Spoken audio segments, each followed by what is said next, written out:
ሄሎ ኢሳት ቴሌቪዥን ሄሎ ማን እንበል ከየት ነው? ሄሎ ኢሳት ኢሳት ነጻ የህዝብ ሚዲያ ወትሮም ቢሆን የህዝብ አይንና ጆሮ እንደመሆኑ ይህንን የህዝብ ቅሬታ ማስተናገጃ መድረክ አሰናድቷል። በዚህም ያጋጠሙትን ወይም ያስተዋሉትን የመልካም አስተዳደር ችግር፣ የሙስናና የጉዳይ ገዳዮች ጉድኝት፣ የመብት ጥሰትና ስልጣንን ያለአግባብ የመጠቀም ጸረ ዲሞክራሲያዊ አሰራሮችን ይጠቁሙን። የሚመለከተውን የመንግስት አካል በማነጋገር ተጠያቂነት የሚሰፍንበትን መፍትሄ እናፈላልጋለን። በስልክ ቁጥሮች 0901 4588 45 ወይም 0901 45 11 45 በተጨማሪም በ0944 02 11 11 ይደውሉ። ልናስተናግደው ዝግጁ ነን። ኢሳት ነጻ የህዝብ ሚዲያ። አርዕስተ ዜና። የኢትዮጵያ ብሔራዊ ተሃድሶ ኮሚሽን ለተመላሽ ታጣቂዎች የሚሰጠው ስልጠና በቂ እንዳልሆነ ገለጸ። በኢትዮጵያ ያሉ ጋዜጠኞች መብት እየተገደበና ጫናም እየደረሰባቸው ነው ተባለ። ከውጭ አሜሪካና ኢራን በሆርሙዝ ሰርጥ መጋጨታቸውን ተከትሎ ጦርነት እንዳይቀሰቀስ ተሰግቷል።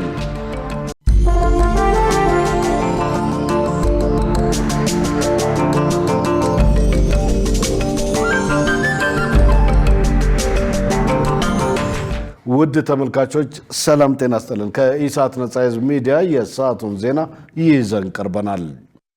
ከሰዓቱ ዜናዎች ጋር ደረጀ ልማና ትዕግስት ተስፋዬ፣ በምልክት ቋንቋው ዳዊት ጎሴ አብሮን ይቆያል። አብራችሁን ነው። ቀዳሚ ወዳደረግነው መረጃ አልፋለሁ። የኢትዮጵያ ብሔራዊ ተሃድሶ ኮሚሽን ለተመላሽ ታጣቂዎች የሚሰጠው ስልጠና በቂ እንዳልሆነ ተገለጸ። የኢትዮጵያ ሀገራዊ ምክክር ኮሚሽን የሰላም አማራጭ ተቀብለው የመጡ አካላት ሌሎችንም እንዲያመጡ በትብብር እየሰራ መሆኑን በዛሬው ዕለት ለመገናኛ ብዙሃን በሰጠው መግለጫ አስታውቋል። መሳይ ገዛኸኝ ተጨማሪ አላት። የኢትዮጵያ ሀገራዊ ምክክር ኮሚሽን የሰላም አማራጭን ከተቀበሉ 153 የአማራ ፋኖ ህዝባዊ ድርጅት አመራርና አባላት ጋር በተለያዩ ጉዳዮች ላይ ለ3 ቀናት ውይይት እንዳደረገ ዛሬ ለመገናኛ ብዙሃን በሰጠው መግለጫ አስታውቋል። የሀገራዊ ምክክር ኮሚሽን ኮሚሽነር ዶክተር ዮናስ አዳዬ በተደረገው ውይይት ጥልቅ ምክክር መደረጉን ተናግረው በክልሉ ዘላቂ ሰላምን ለማስፈን የሰላም አማራጭ የተቀበሉ ታጣቂዎችን የሰላም አምባሳደር የሚሆኑበትን መንገድ ለማመቻቸት እየተሰራ ነው ብለዋል። ዶክተር ዮናስ ውይይቱ ላይ የተንሸራሸሩ አዳዲስ ጉዳዮችን እንዲያስረድተዋል። በእነዚህ 3 ቀናት ያካሄድ ነው። በዋናነት ትልቁ ሀገራዊ ምክክር ኮሚሽን ቅደም ቀጣይነት ወይም ፕሮሰስ ያልኩት ሂደት በሂደቱ ውስጥ አንድ አጀንዳ ሰብስቦ ከሌሎችም ጋር ባይዘው እንጌጅ ያደረግን ነው። ከነሱ ጋር ብቻ አይደለም፣ ከነሱም ጋር በተቻለ ሰላምን በሰላማዊ መንገድ የማምጣቱን ባህል ጠንካራ ለማድረግ ማመቻቸት አስፈላጊ ነው። ኮንዲሽኖችን እዚህ ያሉት ቀደም ብለው ወደዚህ ለሰላም ግንባታ የመጡት የተያዙበት ሁኔታ ሁልጊዜ እውነትን በኢንጌጅመንት ላይ መኖራቸው ተስፋ መኖራቸውን ሲያዩ ሌላው ጋም ያሉ ጫከላሉትም ወገኖቻችን ለመድረስ ሁኔታውን ስለሚያመቻች ነው። በእነዚህ በ3ቱም ቀናት በጥልቀት በመወያየት ሂደቱ እንዲጠናከር ጥልቀት እንዲኖረው ለማድረግ በተለይ ከውጭ ያሉ ወገኖቻችንን ደግሞ ለመሳብ ለመምጣት እንዲችሉ ሁሉም እንደናንተ ጋዜጠኞች ሆኖ ሪፖርተርስ ሆኖ ተመራማሪዎች ሆኖ ተስፋ እንዲኖራቸው አንዱ የኢትዮጵያ ክፍል አማራ ክልል ከተጎዳ ሁላችን ምን የምንጎዳው ዳፋው ወይም ኢምፓክቱ እጅግ በጣም ሰፊ ስለሆነ ስለዚህ በአጭሩ ስንሰራ የነበረው እሱን ነበረ። የአማራ ፋኖ ድርጅት ተወካይ ዶክተር ኢያሱ አባተ በበኩላቸው በአማራ ክልል የተቀሩትን የትጥቅ ታጋዮች በሰላማዊ መንገድ ወደ ምክክሩ እንዲመጡ እንደሚሰሩ ገልጸዋል። በእውቀትና በተንኮል ከኢትዮጵያ ጠላቶች ጋር ለአማራም ከማይጠቅም አስተላለፍ ጋር ያሉ አሉ። ባለማወቅ በዚህ ውስጥ የሚገኙ ወንድሞቻችን አሉና መስመራችን አልተቋረጠም። ኢትዮጵያ ውስጥ አይደለም በእኛ አብረን በቆየነውና ጫካ በቀረው ኃይል ውስጥ በመንግስትና በታጣቂው ኃይል ውስጥ የተቆረጠ መስመር አለ ብዬ ለማመን ይቸግራሉ። አንድ ማህበረሰብ ውስጥ ነው የወጣ ነው። ተመሳሳይ ትምህርት ቤቶች፣ ተመሳሳይ ማህበራዊ ተቋማት ውስጥ ነው ያለ ነው። የሚለያይ ነገር የለንም ነው ባጭሩ። በአንድ በኩል መንግስት ከኛ ጋር የተስማማቸውን ስምምነቶች የአማራንም ማህበረሰብ የህዝብ ጥያቄዎች በመመለስና ኤክስትራ ማይል ሂዶ በልማትም በሌሎች ነገሮች በማሳካት ጫካ ያለውን ኃይል ጥያቄ መመለስ አለበት፣ የኛን ጥያቄ መመለስ አለበት። ከፋኖ ድጋፍም ጋር በተያያዘ የተጣሩ መረጃዎችን እያሰባሰብን ነው። በቅርብ ይሄን ወደ ስራ መንገባበት ይሆናል። በእኛ በኩል የምንደርስበትን ምላሽም የስምነታችን አንዱ አካል ስለሆነ ለህዝብ በይፋ የምናሳውቅ ነው የሚሆነው። ዶክተር ኢያሱ አክለው በኢትዮጵያ ታድሶ ኮሚሽን በኩል ለተመላሽ ታጣቂዎች የሚሰጠው ስልጠና በቂ የሚባል እንዳልሆነ አንስተዋል። ኢትዮጵያ ውስጥ ካለው ግጭት አኳያ የዲዲአርን ፈንድ ከማድረግ ጋር ስትመለከቱት ሌላ ቦታ ላይ እንደምታነቡት እንደምታጠኑት አይነት ነገር አይደለም። ፈንድ የሚያደርጉ ዓለም አቀፍ ተቋማትም ጭምር ማለት ነው። ሶስቱን ታሳቢ አድርገን ሌሎቹን ግንኛ በተለይ በኢኮኖሚካሊ እንዴት ነው ከዚያም ያየናቸው ያጠናናቸው አንዳንዱ ሪዝን የሚያደርገው ትግል ላይ ለመሆኑ ኢኮኖሚካሊ ጭምር ነው። ከስራ አጥነት ከምን የሚመጣው አሁን ተጃምሎ የመጣ የፖለቲካ ጥያቄና ከህልውናችን ጋር ተደራርቦ ነው ወደ ጫካ ይሄድ ነው።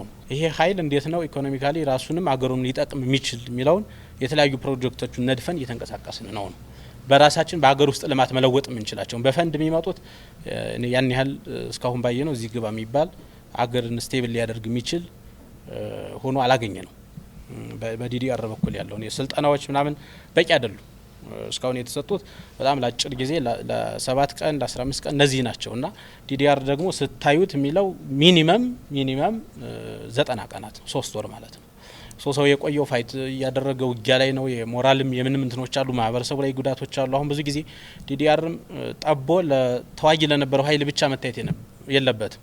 በውጊያው ዋጋ ሲከፍል የቆየው ማህበረሰብም የዚህ አካል ነው። ትራውማው ሊለቀው ስለማይችልና ትራውማ ሂሊንግ እንደ ኮሚኒቲ ጭምር ነው። ለወጣቱ ከትምህርት ለቆዩት ህጻናት ምናምና ሰፊ ነው ስራችን። በሀገሪቱ በትጥቅ ትግል ላይ የሚገኙ ኃይሎች አሁንም አጀንዳዎቻቸውን በሰላማዊ መንገድ ለሀገራዊ ምክክር ኮሚሽን እንዲያቀርቡ ጥሪ ቀርቧል። የአሜሪካና የኤርትራ ግንኙነት ዳግም መታደስ ከኢትዮጵያ ውስጥ ችግር አኳያ ስጋትን የሚፈጥር በመሆኑ ጥንቃቄ ሊደረግ ይገባል ተባለም። በሌላ በኩል የኢትዮጵያ የባህር በር ጥያቄ ምላሽ እንዲያገኝ ለማስቻል በሚደረገው ጥረት የሀገራቱ ግንኙነት መታደስ እንቅፋት ነው ሲሉ የዓለም አቀፍ ግንኙነት ባለሙያዎች ለኢሳት ተናግረዋል። ትዕግስት ተስፋ ያዘጋጅተዋለች። ሙሉ ቀን ሰለሞን እንደሚከተለው ያቀርበዋል።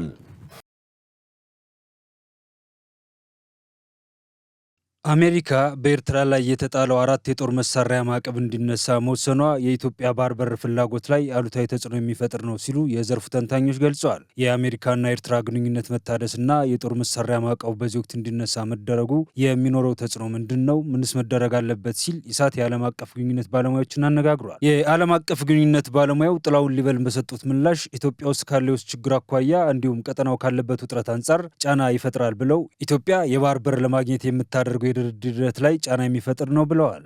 የአሜሪካና የኤርትራ ግንኙነት ወደ ነበረበት እንዲመለስ ወይም ግንኙነታቸው እንዲታደስ ወይም በመታደሱ በኢትዮጵያ ውስጥ አሁን ካለው ችግር ተደምሮ እንዲሁም ደግሞ ከቀጠናው ከአፍሪካ ቀንድ ሀገራት ጋር ያለው ከሱዳን ጋር ማንሳት ትችላለች፣ ከሶማሊያም ጋር ከኤርትራም ጋር ያለን ነባራዊ ሁኔታ ለኢትዮጵያ መልካም አይደለምና ይሄ እንዳለው ነው። ደግሞ የአሜሪካ ከኤርትራ ጋር ያላት ግንኙነት ማደሱ ለኢትዮጵያ መልካም አይደለም። ይሄ የሆነበት በዋናነት ኢትዮጵያ የባህር በር ጥያቄ አላት። የባህር በር ጥያቄ ደግሞ በዋናነት ኤርትራ በተለይም ደግሞ ከለጦብት የነበረው ሆን ተብሎ ወደ ኤርትራ የተጠቃልለው የአሰብ ወደብ ኢትዮጵያ ይገባኛል ጥያቄ አንስታለች። በዚህም ደግሞ የአሜሪካ መንግስት ውሳኔ ትልቁን ድርሻ ስለሚይዝ ኢትዮጵያ በቀላሉ የባህር በር ለማግኘት ከኤርትራ ማለት ነው ትቸገራለች ማለት ነው። እንደምታውቀው አሜሪካ የዓለም አቀፉ የዲፕሎማሲያዊ ተጽዕኖ አንጻርም በኢኮኖሚም በዲፕሎማሲያዊ ጫናም የራሷን ሚና ስለምትጫወት እንዲሁም ደግሞ በዓለም አቀፍ ሕጎች ተገዥ እንዳለመሆኗ መጠን በቀጠናው ያላትን ፍላጎት ለማደስ ፍላጎት ማሳየቷ በቀጠናው ሀገራት ምናልባትም ከሰላም አንጻር የራሱ የሆነ አዎንታዊ ሚና ይኖረዋል።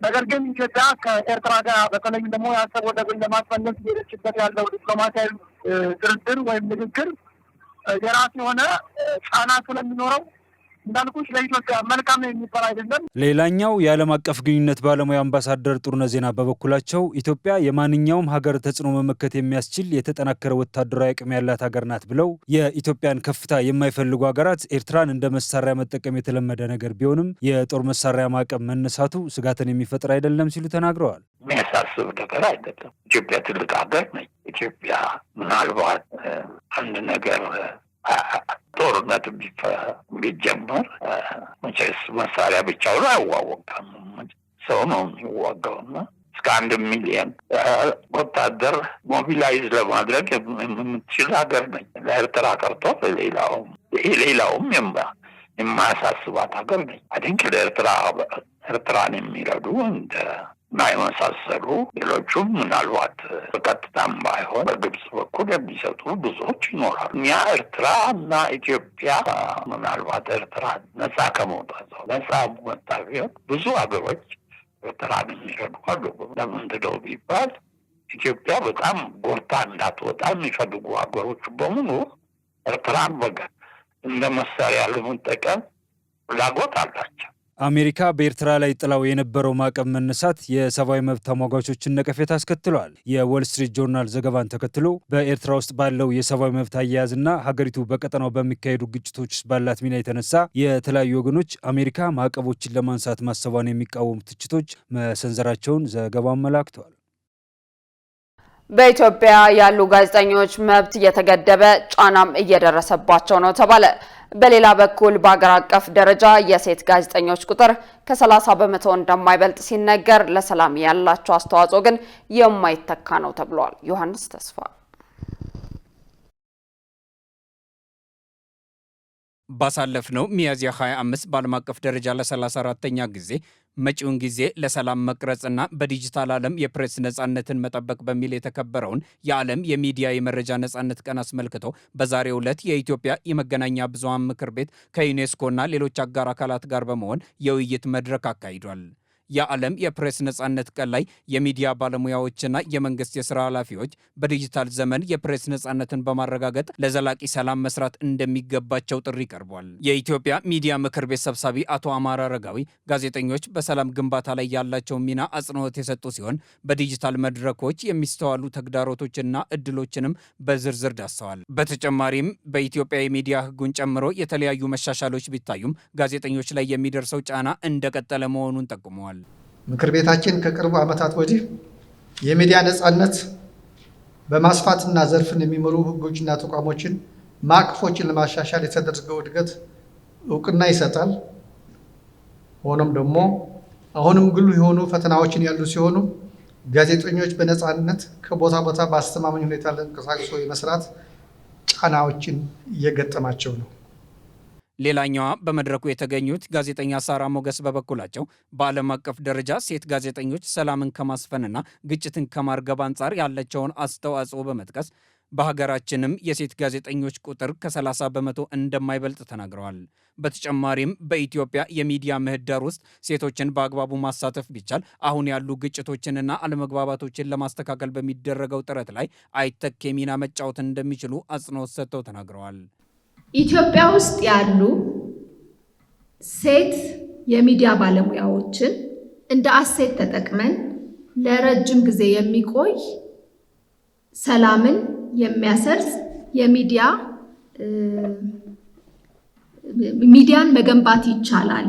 ቢካውስ የሴቶች ሌንስ ወይንም ደግሞ የሴቶች እይታ ዓለም ላይም አገር አቀፍም የሆኑ ጋዜጠኞቻችንን ስናይ ሚዲያዎቻችን እንደዛ አይነት ሌንስን ይፈልጋሉና ለሰላም ግንባታ ሴት የነገረችው ወይንም ደግሞ የሴቶች ሚና ቀላል ስላልሆነ በአሁኑ ወቅት እየወጡ ያሉ ጥናቶች እንደሚያሳዩት ጋዜጠኞች ከመንግስታትም ሆነ ከተለያዩ አካላት የሚደርስባቸውን ጫና በመፍራት ራሳቸውን በራሳቸው አርትዖት የማድረጉ ነገር በከፍተኛ ሁኔታ እንደጨመረ ይታያል። እኛም ለመሆኑ እንዲህ ያለው ድርጊት የመረጃ ነጻነት ላይ የሚያመጣው ተጽዕኖ ይኖር ይሆን ስንል ጋዜጠኛ ጥበቡ በለጠን ጠይቀናቸዋል። ብሰራ አደጋ ይገጥመኛል፣ እታሰራለሁ፣ እንገላታለሁ፣ የሆነ ተጽዕኖ ይመጣብኛል ብሎ የመፍራት እውነት እጁ ላይ እያለ መስራት እየፈለገ ጋዜጠኛው ለፍርሃት የሚዳረገው ራስን የማቀብ ይባላል። ሁለተኛው ደግሞ ህሊናዊ መጥፎው ግን በፍርሃት ጫና ሊደርስብኝ ይችላል፣ ልመታ ይችላለሁ ምናምን ብሎ በጫና ምክንያት መንግስታዊ ጫናና አካባቢው ጫና፣ ሌሎች ተቋማዊ ጫናም ምክንያት ጋዜጠኞች ሀሳባቸውን በነጻነት እንዳይገልጹ ከተደረገ እሱ አደጋ ነው። በጣም ከባድ ነው እና እሱን ግን መታገል አለበት። የዩኔስኮ ተወካዮችና የሰብአዊ መብት ተሟጋቾች በተሳተፉበት በዚህ መድረክ በተለይም በአፍሪካ ሀገራት የመረጃ ነጻነት ከባድ ስጋት ላይ መውደቁ ተነስቷል። ውይይቱ በግጭት ወቅት የጥላቻ ንግግርንና የተሳሳቱ መረጃዎችን በመመከት የሰላም ጋዜጠኝነትን ስለማስፈን እንዲሁም ለጋዜጠኞች ደህንነትና መብት ጥበቃ የሚረዱ የህግ አሰራሮች ላይ ያተኮረ ምክክር ተደርጎበታል። 43 ሚሊዮን ዜጎች ፋይዳ ብሔራዊ የዲጂታል መታወቂያ አውጥተዋል ተባለም። የተያዘው በጀት ዓመት ሲጠናቀቅ 90 ሚሊዮን ይደርሳል ተብሎ ይጠበቃል ሲል የብሔራዊ ዲጂታል መታወቂያ ፕሮግራም አስታውቋል። መሰረት ባዩ ተጨማሪ አላት። የብሔራዊ መታወቂያ ፕሮግራም የተለያዩ አማራጮችን በመዘርጋት ዜጎች የፋይዳ ብሔራዊ የዲጂታል መታወቂያ እንዲያወጡ እያደረገ መሆኑ ይታወቃል። አገልግሎት ሰጪ ተቋማትም አገልግሎቶቻቸውን ከፋይዳ ብሔራዊ መታወቂያ ጋር እያስተሳሰሩ እንደሆነ ተገልጿል። እስካሁን ባለው መረጃ መሰረት 43 ሚሊዮን ዜጎች ፋይዳ ብሔራዊ የዲጂታል መታወቂያ ማውጣታቸውን የፋይዳ ዲጂታል ብሔራዊ መታወቂያ ፕሮግራም የባለድርሻ አካላትና ኮሚኒኬሽን ዳይሬክተር ሳሚና ሰይፉ ተናግረዋል። በሳምንት ውስጥም 1 ሚሊዮን ምዝገባ እየተከናወነ መሆኑን ገልጸው የተያዘው በጀት ዓመት ሲጠናቀቅ የፋይዳ ብሔራዊ ዲጂታል መታወቂያ 90 ሚሊዮን ይደርሳል ተብሎ ይጠበቃል ብለዋል። ብዙ ጊዜ የፋይዳ መታወቂያ ለዚህ ተቋም ፕራይመሪ አይዲ ወይ ደግሞ መሰረታዊ መታወቂያ ሆነ ለዛኛው እያለን የፋይናንሻል ሴክተሩን ጨምሮ ባንክ ላይ የምናየው ምዝገባዎች ከአገልግሎት ጋር ተጣምረው እንዲሄዱ በምናደርገው ሂደት ውስጥ አግባብ ውስጥ ስለሚታዩ ነው። ግን ያ ማለት እሱም ብቻ አይደለም ታሳቢ ያደረገው የኛ የሞቢላይዜሽን ወይ ደግሞ ምዝገባዎች እንዲቀሰቀሱ የምናደርግበት እንትን ማለት ነው። ከዛም ባለፈ ኦፍኮርስ ከታች ቀበሌ ጀምሮ እስከ ፕሬዚዳንት ጽሕፈት ቤት እንደ ክልል ካየ ነው የፌዴራል ተቋማት ሚኒስትሪ መስሪያ ቤቶች፣ ግብርና ሚኒስቴር፣ ትምህርት ሚኒስቴር የመሳሰሉት የቅስቀሳው ሰፊ አካል ናቸው።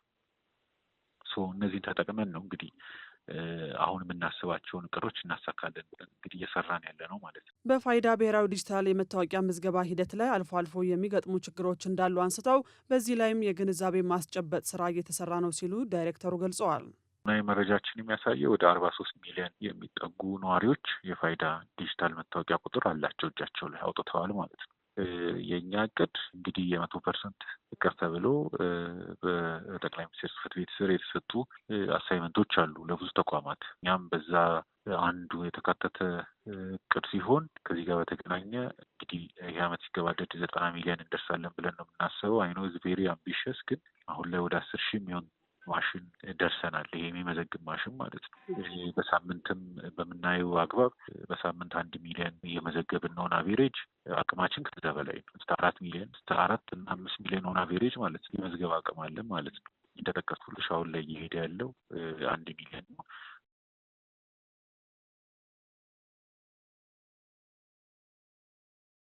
የትግራይ ክልል ጊዜያዊ አስተዳደር ፕሬዝዳንት ሌተናንት ጀነራል ታደሰ ወረደ ማስጠንቀቂያ ሰጡ። በትግራይ ክልል መንግስት ውስጥ ያለው የውስጥ የስልጣን ሽኩቻ ወደ ከረረ ደረጃ መሸጋገሩን ተከትሎ የጊዜያዊ አስተዳደሩ ፕሬዝዳንት ሌተናንት ጀነራል ታደሰ ወረደ ወቅታዊ መግለጫ አውጥተዋል። ዛሬ ሚያዝያ 30 ቀን 2018 ዓ.ም በትግራይ ክልል ተመርጠናል የሚሉ አካላት በጸጥታ ኃይሎች ታጅበው በጊዜያዊ አስተዳደሩ የካቢኔ አዳራሽ ስብሰባ መጀመራቸውን ገልጸዋል። ድርጊቱ የስልጣን ወረራ መሆኑን የጠቀሱት ጀነራሉ ለሚከተለው ማንኛውም አይነት ቀውስ ተጠያቂው ይህ በጉልበት ስልጣን ለመያዝ የሚንቀሳቀሰው አካል መሆኑን አስታውቀዋል።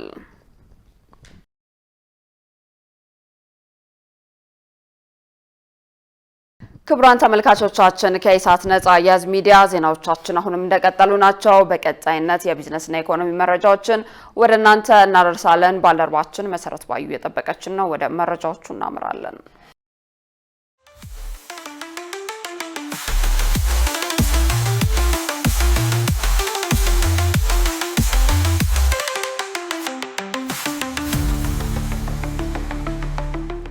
ሰላም ጤና ይስጥልን ውድ ተመልካቾቻችን፣ ከኢሳት ነጻ የህዝብ ሚዲያ የዕለቱን የቢዝነስና የኢኮኖሚ ዜናዎች ይዤላችሁ ቀርቤያለሁ። ከዜናዎቹ ጋር መሰረት ባዩ ነኝ። አብራችሁን ቆዩ።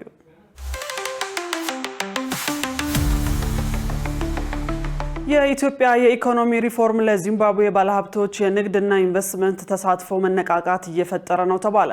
የኢትዮጵያ የኢኮኖሚ ሪፎርም ለዚምባብዌ ባለሀብቶች የንግድና ኢንቨስትመንት ተሳትፎ መነቃቃት እየፈጠረ መሆኑን የምስራቅና ደቡባዊ አፍሪካ የጋራ ገበያ ወይንም ኮሜሳ የኢትዮጵያ ቋሚ ተጠሪ ረሺድ መሐመድ አስታውቀዋል።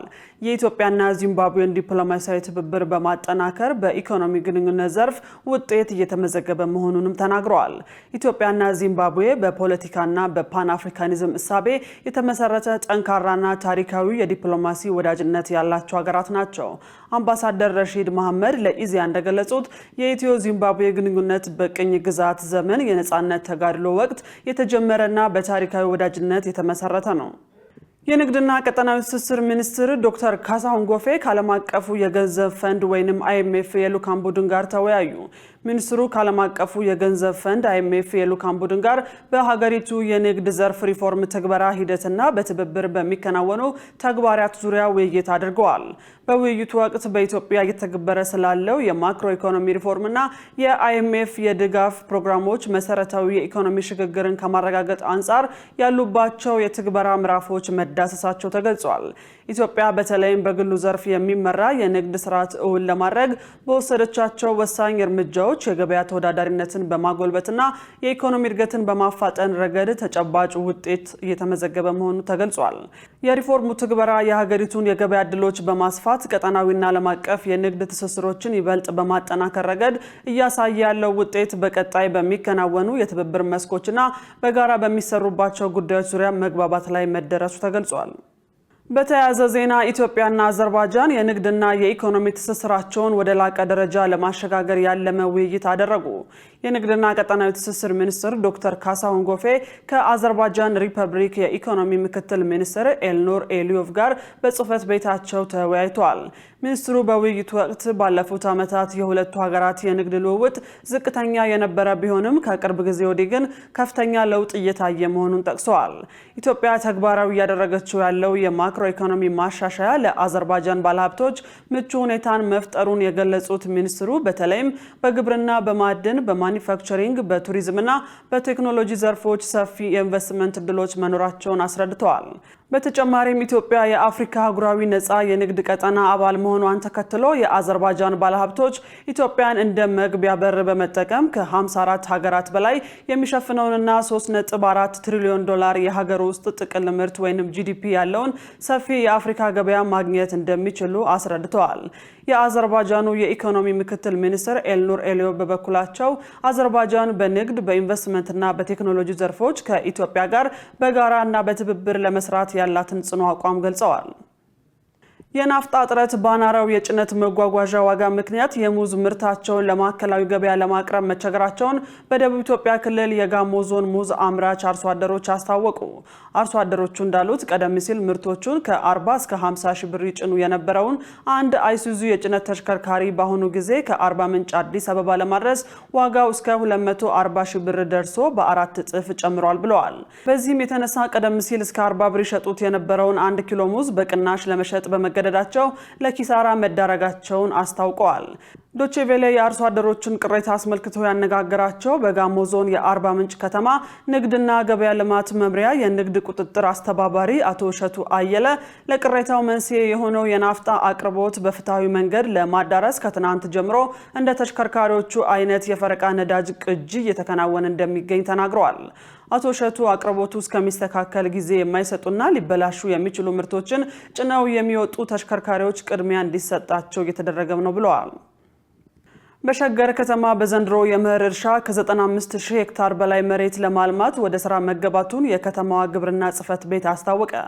በከተማ አስተዳደሩ የከተማ ግብርና ጽሕፈት ቤት ኃላፊ ደጀኔ በቀለ እንደገለጹት በከተማው በመኸር እርሻ ምርትና ምርታማነትን በማሳደግ የምግብ ዋስትናን ለማረጋገጥ ከፍተኛ እንቅስቃሴ እየተደረገ ነው።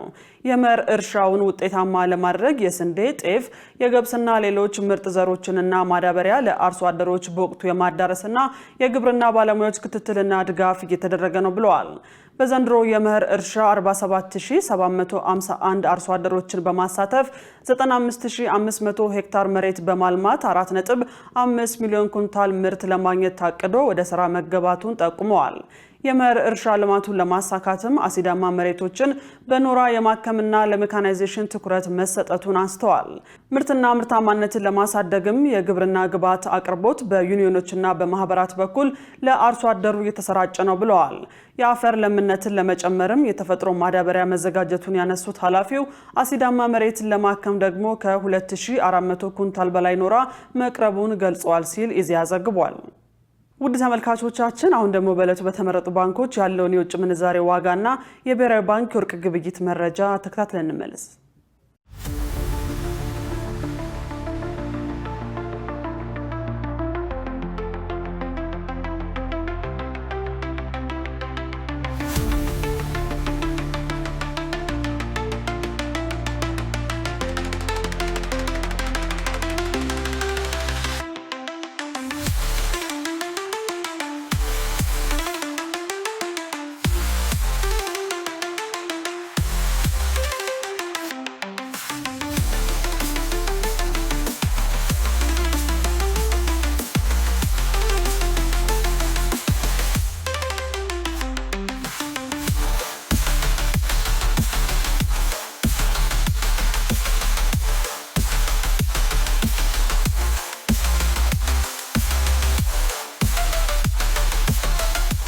ውድ ተመልካቾቻችን ለዕለቱ ያዝናቸው የቢዝነስና የኢኮኖሚ ዜናዎች በዚሁ ተጠናቀዋል። ወደ ቀሪዎቹ ዜናዎች እንመለስ።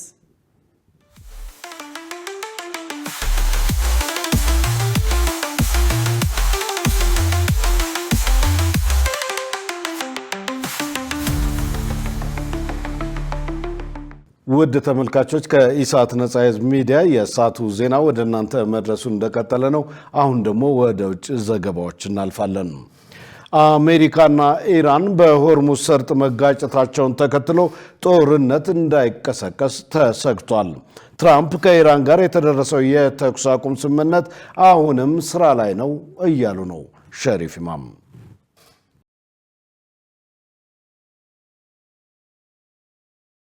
ዩናይትድ ስቴትስ እና ኢራን በሆርሙዝ ሰርጥ ላይ ተጋጭተዋል። ይህም በቋፍ ላይ ያለውን የተኩስ አቁም ስምምነት እንዳያፈርሰው ተሰግቷል።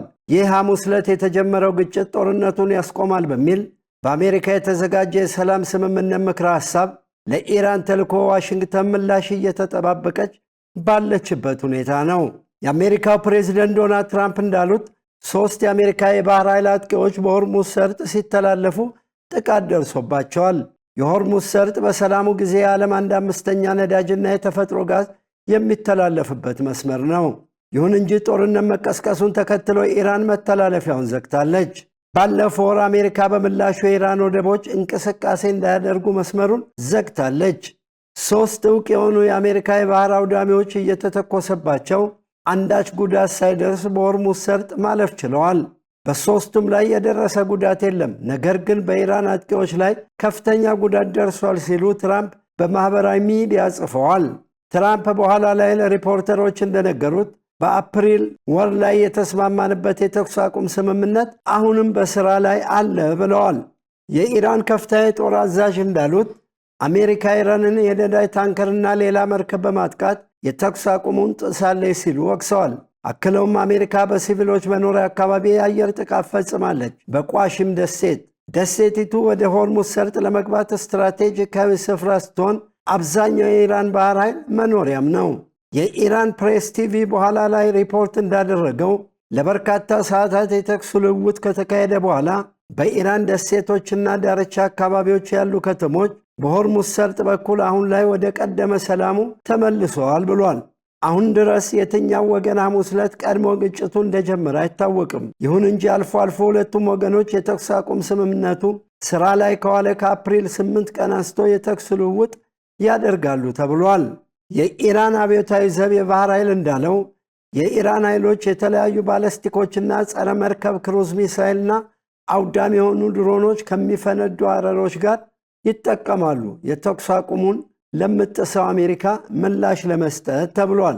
የአሜሪካ ጦር ማዕከላዊ ዕዝ እንዳለው ከኢራን የተሰነዘረውን ጥቃት አክሽፏል፣ እናም ራስን መከላከል በሚል ጥቃት ፈጽሟል። አክሎም በምንም የአሜሪካ ንብረቶች ላይ ጉዳት አልደረሰም፣ ግጭቱን ማባባስ አንፈልግም፣ ነገር ግን የአሜሪካ ኃይሎችን ለመጠበቅ በተጠንቀቅ እንቆማለን ብሏል። አሜሪካና ኢራን አሁንም ድረስ ከሰላም ስምምነት ላይ ቢያደርሱም በሁለቱ ሀገራት መካከል ከአፕሪል 8 ቀን አንስቶ የተኩስ አቁም ስምምነት መደረጉ ይታወቃል። ዜናውን ስናዘጋጅ አልጀዚራ እና ሲኤንኤንን በመረጃ ምንጭነት ተጠቅመናል። የዓለም ጤና ድርጅት በሃንታ ቫይረስ ዙሪያ ማስጠንቀቂያ ሰጠ። በአንድ የቱሪስት መርከብ ላይ በደረሰ የሃንታ ቫይረስ ወረርሽኝ የሶስት ሰዎች ሕይወት ማለፉን ተከትሎ የዓለም ጤና ድርጅት ተጨማሪ ተጠቂዎች ሊኖሩ እንደሚችሉ አመልክቷል። የዓለም ጤና ድርጅት ባወጣው መግለጫ መሰረት በባህር ላይ በሚጓዙ የቱሪስት መርከብ ውስጥ የተከሰተው ይህ ወረርሽኝ ለሶስት ተሳፋሪዎች ሞት ምክንያት ሆኗል። ድርጅቱ አክሎም ከሟቾች ጋር ንክኪ በነበራቸው ሌሎች ሰዎች ላይም የቫይረሱ ምልክቶች ሊታዩ እንደሚችሉ ስጋቱን ገልጿል። ይሁን እንጂ አስፈላጊ የጥንቃቄ እርምጃዎች በአግባቡ ከተወሰዱ የወረርሽኙን ስርጭት መገደብና በቁጥጥር ስር መዋል እንደሚቻል ድርጅቱ አስታውቋል። የዓለም ጤና ድርጅት ሁኔታውን በቅርበት እየተከታተለ መሆኑን የገለጸ ሲሆን ተሳፋሪዎችና የጉዞ አዘጋጆች ከፍተኛ ጥንቃቄ እንዲያደርጉ አሳስቧል። ሃንታ ቫይረስ አብዛኛውን ጊዜ ከአይጥ ዝርያዎች ወደ ሰው የሚተላለፍ ከባድ የጤና ችግር ሲሆን ድርጅቱ የወረርሽኙን አድማስ ለማጥበብ ከሚመለከታቸው አካላት ጋር እየሰራ መሆኑን ገልጿል ሲል ዘገበው ቲአርቲ ወርልድ ነው።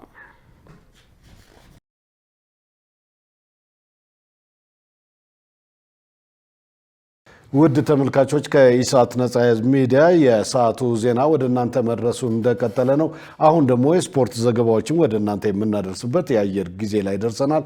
ሙሉ ቀን ሰለሞን ይጠብቀናል። ወደዛው እንለፍ። ለጤንነት ለምርት ለወዳጅነት ሰላም ጤና ይስጥልን ተመልካቾቻችን፣ ከኢሳት ነጻ ህዝብ ሚዲያ ለሰዓቱ ያዘጋጀናቸውን የስፖርት ዜናዎች ይዘን ቀርበናል። ከዜናዎቹ ጋር ሙሉቀን ሰለሞን ነኝ። የኢትዮጵያ ፕሪሚየር ሊግ 31ኛ ሳምንት መርሃ ግብር ጨዋታዎች ነገ ይጀምራሉ። የሳምንቱ ጨዋታዎች እስከ ሰኞ የሚቀጥሉ ሲሆን በአዲስ አበባና በአዳማ ሳይንስና ቴክኖሎጂ ዩኒቨርሲቲ ስቴዲየሞች ይደረጋሉ። በአዲስ አበባ ስቴዲየም ነገ ቅዱስ ጊዮርጊስ ከመቀለ ሰባ እንደርታ፣ ሀዲያ ሆሳዕና ከሐዋሳ ከተማ ሲጫወቱ፣ እሁድ ሸገር ከተማ ከሲዳማ ቡና፣ አርባ ምንጭ ከተማ ከወላይታ ድቻ፣ ሰኞ ኢትዮጵያ መድን ከኢትዮጵያ ንግድ ባንክ ጋር ይጫወታሉ። በአዳማ ሳይንስና ቴክኖሎጂ ዩኒቨርሲቲ ስታዲየም ደግሞ ቅዳሜ አዳማ ከተማ ከምድረገነት ሽረ፣ ኢትዮጵያ ቡና ከመቻል፣ እሁድ ባህር ዳር ከተማ ከሉዋሎ አዲግራት ዩኒቨርሲቲ፣ ኢትዮ ኤሌክትሪክ ከፋሲል ከነማ፣ ሰኞ ነገሌ አርሲ ከድሬዳዋ ከተማ ይጫወታሉ። በ30 ሳምንታት የሊጉ ጉዞ የደረጃ ሰንጠረዡን ሲዳማ ቡና፣ መቻልና ነገሌ አርሲ እንደየቅደም ተከተላቸው ከአንደኛ እስከ ሶስተኛ ደረጃ ሲመሩት፣ ድሬዳዋ ከተማ፣ ምድረገነት ሽረ፣ መቀለ ሰባ እንደርታና አርባ ምንጭ ከተማ ደግሞ ወራጅ ቀጠና ውስጥ ተቀምጠዋል። የኮከብ ግባግቢ ደረጃውን ደግሞ የሲዳማ ቡና አቤል ያለው በ14 ግቦች ሲመራው፣ የንግድ ባንክ ተጫዋቾቹ አዲስ ግሬና ናትናኤል ዳንኤል በኩል 10 ግቦች ይከተላሉ። ሀላባ ከተማ የከፍተኛ ሊግ አጠቃላይ አሸናፊ ሆነ። በአሰልጣኝ በሽር አብደላ የሚሰለጥኑት ሀላባ ከተሞችና በአሰልጣኝ ማቴዎስ ልማ የሚሰለጥኑት ጋሞ ጨንቻዎች የ2018 ዓ.ም የኢትዮጵያ ከፍተኛ ሊግ ውድድርን ከምድብ ሀና ከምድብ ለቀዳሚ ሆነው በማጠናቀቅ በመጪው የኢትዮጵያ ፕሪሚየር ሊግ የውድድር ዘመን ተሳታፊ መሆናቸውን ማረጋገጣቸው ይታወሳል። አጠቃላይ አሸናፊውን ለመለየት በተደረገ ጨዋታ መደበኛውን የጨዋታ ክፍለ ጊዜ 0-0 በመለየታቸው በተሰጡ የመለያ ምቶች ሀላባ ከተማ ጋሞ ጨንቻን 4-3 በማሸነፍ የ2018 ዓ.ም የኢትዮጵያ ከፍተኛ ሊግ አጠቃላይ አሸናፊ መሆኑን አረጋግጧል። በ2017 ዓ.ም ነገሌ አርሲ ለመጀመሪያ ጊዜ ወደ ፕሪሚየር ሊጉ ያሳደጉ አሰልጣኝ በሽር አብደላ ሀላባ ከተማንም በታሪኩ ለመጀመሪያ ጊዜ የፕሪሚየር ሊግ ተሳታፊ አድርጎታል። ደሴ ከተማ ደግሞ በደረጃ ጨዋታ የካ ክፍለ ከተማን 1-0 በማሸነፍ ሶስተኛ ደረጃን በመያዝ አጠናቋል። የእንግሊዝ ፕሪሚየር ሊግ 36ኛ ሳምንት መርሃ ግብር ጨዋታዎች ከነገ ጀምሮ ለተከታታይ 3 ቀናት ይደረጋሉ። ነገ ከቀኑ 8 ሰዓት ከ30 ላይ ሊቨርፑል ከቸልሲ በሚያደርጉት ጨዋታ የሚጀምረው ሊጉ ፉላምን ከቦርንማውዝ፣ ሰንደርላንድን ከማንቸስተር ዩናይትድ፣ ብራይተንን ከወልቭዝ ቀን 11 ሰዓት ላይ ያገናኛል። ማንቸስተር ሲቲ ከብሬንትፎርድ ደግሞ ምሽት 1 ሰዓት ከ30 ጀምሮ ይጫወታሉ። እሁድ ኖቲንጋም ከኒውካስል፣ ክሪስታል ፓላስ ከኤቨርተን፣ በርሌይ ከአስቶን ቪላ በተመሳሳይ ሰዓት ከቀኑ 10 ሰዓት ላይ ሲጫወቱ ላለመውረድም ሻምፒዮን ለመሆንም ግዴታ ማሸነፍ የሚጠበቅባቸው ሁለቱ የዋና ከተማ ክለቦች ዌስትሃምና አርሰናል ምሽት 2 ሰዓት ከ30 ጀምሮ በለንደን ስታዲየም ይጫወታሉ። የሳምንቱ የመጨረሻ ጨዋታ ሰኞ ምሽት 4 ሰዓት ላይ በቶተናምና በሊድስ ዩናይትድ መካከል ይደረጋል። በተጨማሪም የጣሊያን ሴሬ 36ኛ ሳምንት መርሃ ግብር ዛሬ ምሽት 3 ሰዓት ከ45 ላይ ቶሪኖ ከሳስሎ በሚያደርጉ ጨዋታ የሚጀምር ሲሆን ነገ ላዚዮ ከኢንተር ሚላን፣ ሊቼ ከጁቬንቱስ፣ እሁድ ቬሮና ከኮሞ፣ ፊዮረንቲና ከጀኖዋ፣ ፓርማ ከሮማ፣ ኤሲ ሚላን ከአትላንታ፣ ሰኞ ናፖሊ ከቦሎኛ ይጫወታሉ። በሴሪያው ኢንተር ሚላን ሻምፒዮን መሆኑን ሲያረጋግጥ፣ ፒሳና ቬሮና ደግሞ ወደ ታችኛው ሊግ መውረዳቸውን ያረጋገጡ ቡድኖች ናቸው። በስፔን ላሊጋ ደግሞ ዛሬ ምሽት 4 ሰዓት ላይ ሌቫንቴ ከኦሳሱና በሚያደርጉት ጨዋታ 35ኛው ሳምንት የጨዋታ መርሃ ግብር ይጀምራል። ነገ ላለመውረድ የሚታገለው ሴቪያ ከስፓኞል፣ አትሌቲኮ ማድሪድ ከሴልታ ቪጎ፣ ሪያል ሶሲዳድ ከሪያል ቤቲስ ሲጫወቱ እሁድ ምሽት 4 ሰዓት ላይ ተጠባቂው ክላሲኮ ይካሄዳል። በዚህ ጨዋታ ባርሴሎና ካሸነፈ ወይም አቻ ከወጣ 3 ጨዋታዎች እየቀሩት ሻምፒዮን መሆኑን ያረጋግጣል። ተመልካቾቻችን ከኢሳት ነጻ ህዝብ ሚዲያ ለዕለቱ ያዘጋጀናቸው የስፖርት መረጃዎቻችን የተከታተላችኋቸውን ይመስሉ ነበር። ከመረጃዎቹ ጋር ሙሉቀን ሰለሞን አብራችሁ ቆየው። መልካም ጊዜ ይሁንላችሁ። ለጤንነት ለምርት ለወዳጅነት ክቡራን ተመልካቾቻችን ከኢሳት ነጻ የህዝብ ሚዲያ ለሰዓቱ ያዝናቸው ዘገባዎች በዚህ ተጠናቀዋል። ትዕግስት ተስፋዬና እኔም ደረጀ ይልማ ዜናውን ወደ እናንተ አድርሰናል። ለምልክት ቋንቋውም እንደዚሁ ዳዊት ጎሳኤ አብሮን ቆይቷል። ከቀሪ የኢሳት ዝግጅቶች ጋር ሰናይ ጊዜ